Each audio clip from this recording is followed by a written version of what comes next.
Guerrilla Games teases the studio's future, Metacritic to take action after the Horizon review bombing, Shuhei Yoshida talks about the future of gaming, and Mortal Kombat 12 might be revealed at the rumored PlayStation showcase. All that and more in today's PlayStation news. Let's get to them. Metacritic is taking action against review bombing in response to Horizon Burning Shores and several other games recently. Eurogamer got an official statement from parent company Fandom where they said they are aware of the abusive and disrespectful reviews of Horizon Forbidden West Burning Shores and have a moderation system in place to track violations of the terms of use. They said, and I quote, "Our team reviews each and every report of abuse, including but not limited to racist, sexist, homophobic, insults to other users, etc. And if violations occur, the reviews are removed. We are currently evolving our processes and tools to introduce a stricter moderation in the coming months." Better late than never, I guess. Horizon was review bombed over the weekend due to a story/character development for Aloy, and you can catch up on that in our previous video here. Speaking of Horizon, Guerrilla Games has teased the future of the studio, including Horizon 3 and its multiplayer spin-off. That was part of a statement where it announced the promotion of director and executive producer Angie Smets to head of development strategy at PlayStation Studios.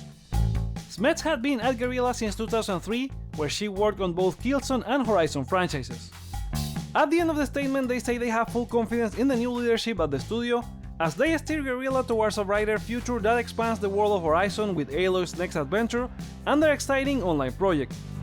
Horizon Forbidden West already planted the seed for the next game in the series, but it's good to have confirmation, although it will probably be a while until we see anything about it, with the multiplayer being next.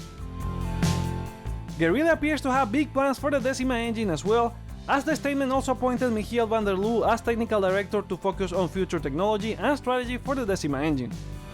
He expanded a bit more on his LinkedIn post, saying they have crafted a studio roadmap, and the future direction for the Decima engine is so ambitious that he has to return to one role after co-running Guerrilla alongside Angie Smets for more than 3 years. He's also looking to fill several positions for tools programming, dev and online infrastructure, and tech.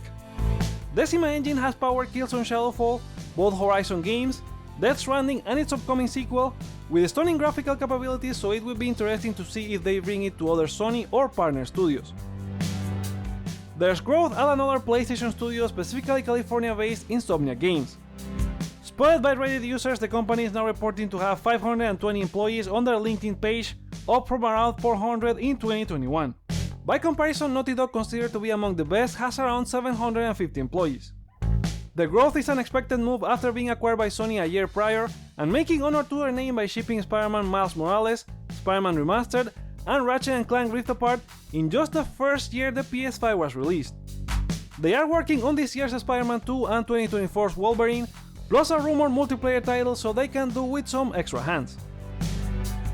The face of PlayStation, Shuhei Yoshida, was recently awarded the BAFTA Fellowship for his work in the gaming industry, and in an interview with The Guardian spoke about successes and failures, his thoughts on AI, and the gaming future. I recommend you check the full article with the link in the description. He's very warm at the support for receiving his BAFTA while not being a creator in comparison to previous holders like Shigeru Miyamoto.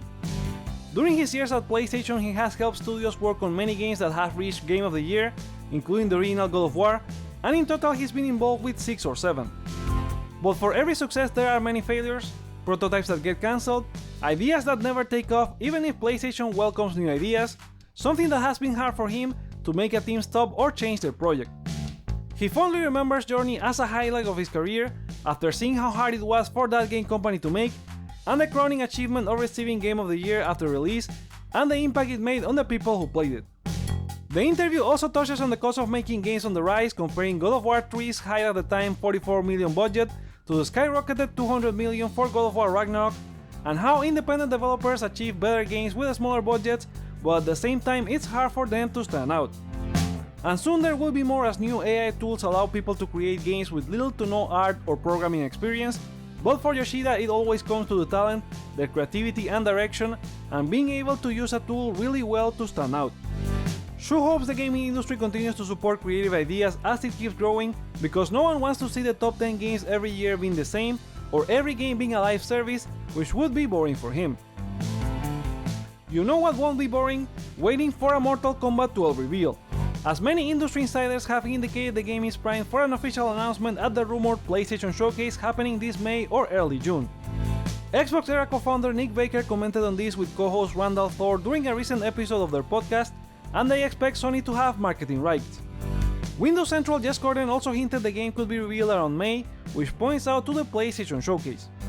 And it makes sense for PlayStation to partner with NetherRealm as they fill their infinity gauntlet of fighting games due to owning EVO.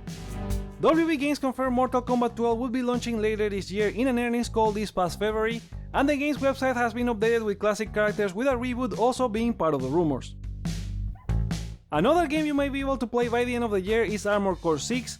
Last week Gematsu found out the title had been rated in Korea, which has been previously an indicator of games launching soon, and now Insider Gaming is reporting that according to their sources, the game launches this August 25th.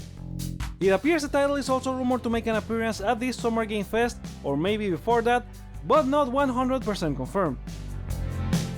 100% confirmed is that Crystal Dynamics is working on a new project that may or may not be related to the Legacy of Kain franchise. PC Games has reported that the developer started sending email invites to test a new game from May 3 through 12 to some of the players who completed a Legacy of Kain survey in October last year. And they also got confirmation from a studio representative that the email is legit, but they couldn't tell what they would be testing. Crystal Dynamics said last year they heard loud and clear fans are interested in a return of Legacy of Kain, with over 100,000 people having filled out the survey. Interested were fans in Dead Island 2, as Deep Silver has revealed the launch sales number for the 9th year in development title.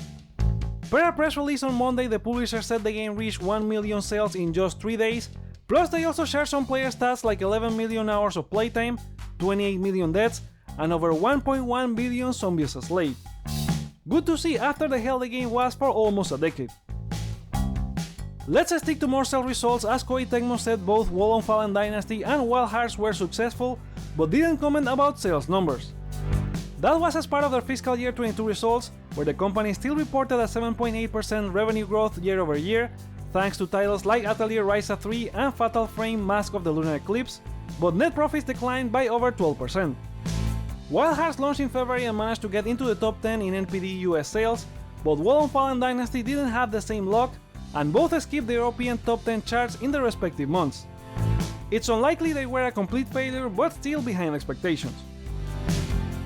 Just as unlikely is a PS5 version for The Division 2, according to the game's creative director Yannick Van Caro in an interview with Multiplayer First. He said that taking full advantage of the new platforms would mean the game would no longer be available on the old generations. They are not ready to leave players behind and ask them to upgrade, and right now they make sure that every time they add something it runs smoothly in old gen as well.